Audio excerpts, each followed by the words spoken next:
ایک بار حضرت صلی اللہ علیہ وسلم لوگوں میں بیٹھے ہوئے ان سے باتیں کر رہے تھے۔ اتنے میں ایک دیہاتی آپ کے پاس آیا اور پوچھنے لگا کہ قیامت کب آئے گی۔ آپ صلی اللہ علیہ وسلم اپنی گفتگو میں مصروف رہے۔ بعض لوگ جو مجلس میں تھے کہنے لگے، آپ صلی اللہ علیہ وسلم نے دیہاتی کی بات سنی لیکن پسند نہیں کی، اور بعض کہنے لگے کہ نہیں، بلکہ آپ نے اس کی بات سنی ہی نہیں۔ جب آپ اپنی باتیں پوری کر چکے تو میں سمجھتا ہوں کہ آپ صلی اللہ علیہ وسلم نے یوں فرمایا، وہ قیامت کے بارے میں پوچھنے والا کہاں گیا؟ اس دیہاتی نے کہا، حضور میں موجود ہوں۔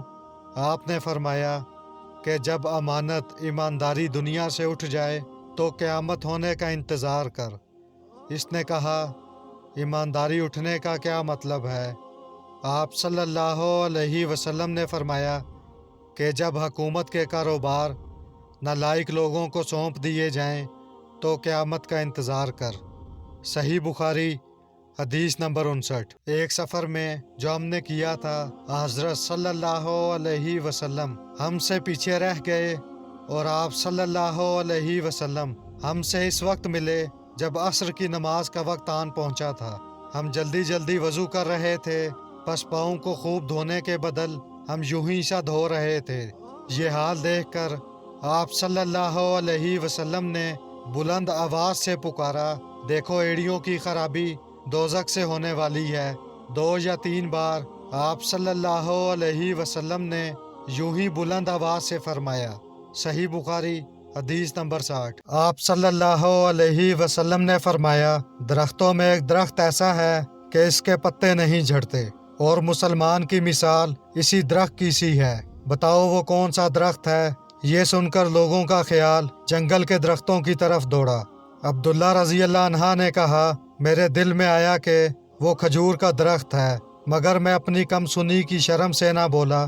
آخر صحابہ نے حضرت صلی اللہ علیہ وسلم ہی سے پوچھا کہ وہ کون سا درخت ہے۔ آپ نے فرمایا، وہ کھجور کا درخت ہے۔ صحیح بخاری حدیث نمبر 61۔ ایک مرتبہ آپ صلی اللہ علیہ وسلم نے فرمایا، درختوں میں سے ایک درخت ایسا ہے کہ اس کے پتے نہیں جھڑتے، اور مسلمان کی بھی یہی مثال ہے، بتلاؤ وہ کون سا درخت ہے؟ یہ سن کر لوگوں کے خیالات جنگل کے درختوں میں چلے گئے۔ عبداللہ نے کہا کہ میرے دل میں آیا کہ بتلا دوں کہ وہ کھجور کا درخت ہے، لیکن وہاں بہت سے بزرگ موجود تھے، اس لیے مجھ کو شرم آئی۔ آخر صحابہ نے عرض کیا، یا رسول اللہ، آپ صلی اللہ علیہ وسلم ہی بیان فرما دیجئے۔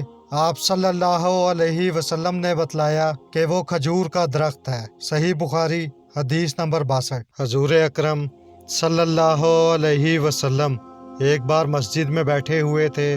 اتنے میں ایک شخص اونٹ پر سوار ہو کر آیا اور اونٹ کو مسجد میں بٹھا کر باندھ دیا۔ پھر پوچھنے لگا، بھائیو، تم لوگوں میں محمد صلی اللہ علیہ وسلم کون سے ہیں؟ حضرت صلی اللہ علیہ وسلم اس وقت لوگوں میں تکیہ لگائے بیٹھے ہوئے تھے۔ ہم نے کہا، حضرت محمد صلی اللہ علیہ وسلم یہ سفید رنگ والے بزرگ ہیں جو تکیہ لگائے ہوئے تشریف فرما ہیں۔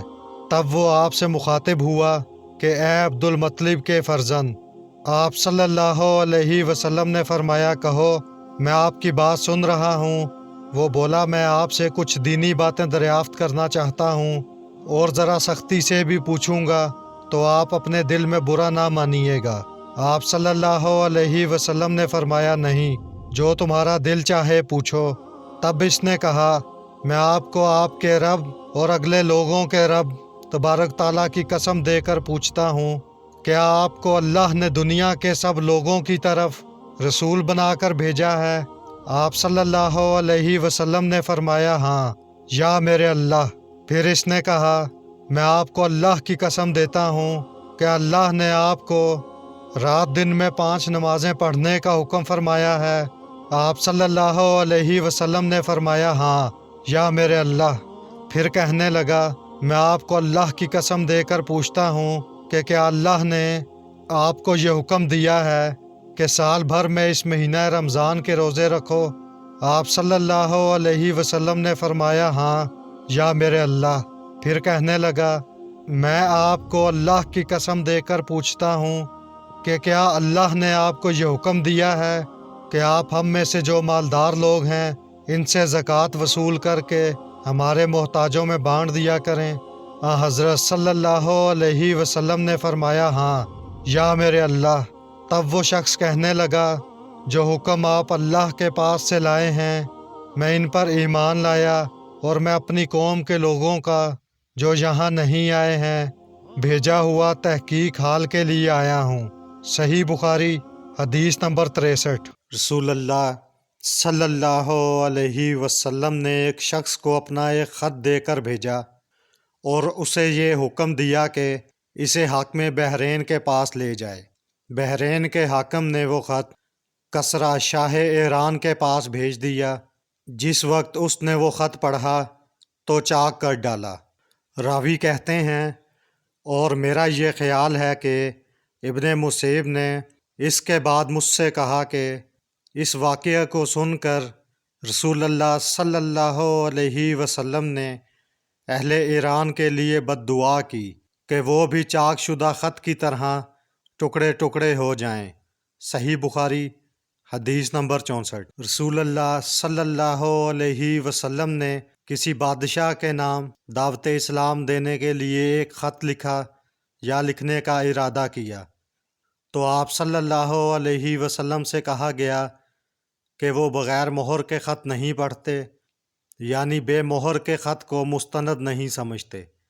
تب آپ صلی اللہ علیہ وسلم نے چاندی کی انگوٹھی بنوائی جس میں محمد الرسول اللہ کندہ تھا۔ صحیح بخاری حدیث نمبر 65۔ ایک مرتبہ رسول اللہ صلی اللہ علیہ وسلم مسجد میں تشریف فرما تھے اور لوگ آپ کے ارد گرد بیٹھے ہوئے تھے کہ 3 آدمی وہاں آئے۔ ان میں سے 2 رسول اللہ صلی اللہ علیہ وسلم کے سامنے پہنچ گئے اور ایک واپس چلا گیا۔ پھر وہ دونوں رسول اللہ صلی اللہ علیہ وسلم کے سامنے کھڑے ہو گئے۔ اس کے بعد ان میں سے ایک نے جب مجلس میں ایک جگہ کچھ گنجائش دیکھی تو وہاں بیٹھ گیا، اور دوسرا اہل مجلس کے پیچھے بیٹھ گیا، اور تیسرا جو تھا وہ لوٹ گیا۔ تو جب رسول اللہ صلی اللہ علیہ وسلم اپنی گفتگو سے فارغ ہوئے تو صحابہ رضی اللہ عنہ سے فرمایا کہ کیا میں تمہیں 3 آدمیوں کے بارے میں نہ بتاؤں؟ تو سنو۔ ان میں سے ایک نے اللہ سے پناہ چاہی، اللہ نے اسے پناہ دی، اور دوسرے کو شرم آئی تو اللہ بھی اس سے شرمایا کہ اسے بھی بخش دیا، اور تیسرے شخص نے منہ موڑا تو اللہ نے بھی اس سے منہ موڑ لیا۔ صحیح بخاری حدیث نمبر 66۔ رسول اللہ صلی اللہ علیہ وسلم اپنے اونٹ پر بیٹھے ہوئے تھے اور ایک شخص نے اس کی نکیل تھام رکھی تھی۔ آپ صلی اللہ علیہ وسلم نے پوچھا آج یہ کون سا دن ہے؟ ہم خاموش رہے حتیٰ کہ ہم سمجھے کہ آج کے دن کا آپ کوئی دوسرا نام اس کے نام کے علاوہ تجویز فرمائیں گے۔ پھر آپ صلی اللہ علیہ وسلم نے فرمایا کہ آج قربانی کا دن نہیں ہے؟ ہم نے عرض کیا بے شک۔ اس کے بعد آپ نے فرمایا یہ کون سا مہینہ ہے؟ ہم اس پر بھی خاموش رہے اور یہی سمجھے کہ اس مہینے کا بھی آپ اس کے علاوہ کوئی دوسرا نام تجویز فرمائیں گے۔ پھر آپ صلی اللہ علیہ وسلم نے فرمایا کیا یہ ذی الحجہ کا مہینہ نہیں ہے؟ ہم نے عرض کیا بے شک۔ آپ صلی اللہ علیہ وسلم نے فرمایا تو یقیناً تمہاری جانیں اور تمہارا مال اور تمہاری آبرو تمہارے درمیان اسی طرح حرام ہیں جس طرح آج کے دن کی حرمت تمہارے اس مہینے اور اس شہر میں ہے۔ پس جو شخص حاضر ہے اسے چاہیے کہ غائب کو یہ بات پہنچا دے، کیونکہ ایسا ممکن ہے کہ جو شخص یہاں موجود ہے وہ ایسے شخص کو یہ خبر پہنچائے جو اس سے زیادہ یاد رکھنے والا ہو۔ صحیح بخاری حدیث نمبر 67۔ رسول اللہ صلی اللہ علیہ وسلم نے ہمیں نصیحت فرمانے کے لیے کچھ دن مقرر کر دیے تھے، اس ڈر سے کہ کہیں ہم کبیدہ خاطر نہ ہو جائیں۔ صحیح بخاری حدیث نمبر 68۔ آپ صلی اللہ علیہ وسلم نے فرمایا آسانی کرو اور سختی نہ کرو، اور خوش کرو اور نفرت نہ دلاؤ۔ صحیح بخاری حدیث نمبر 69۔ عبداللہ ابن مسعود ہر جمعرات کے دن لوگوں کو واعظ سنایا کرتے تھے۔ ایک آدمی نے ان سے کہا، اے عبد الرحمن، میں چاہتا ہوں کہ تم ہمیں ہر روز واعظ سنایا کرو۔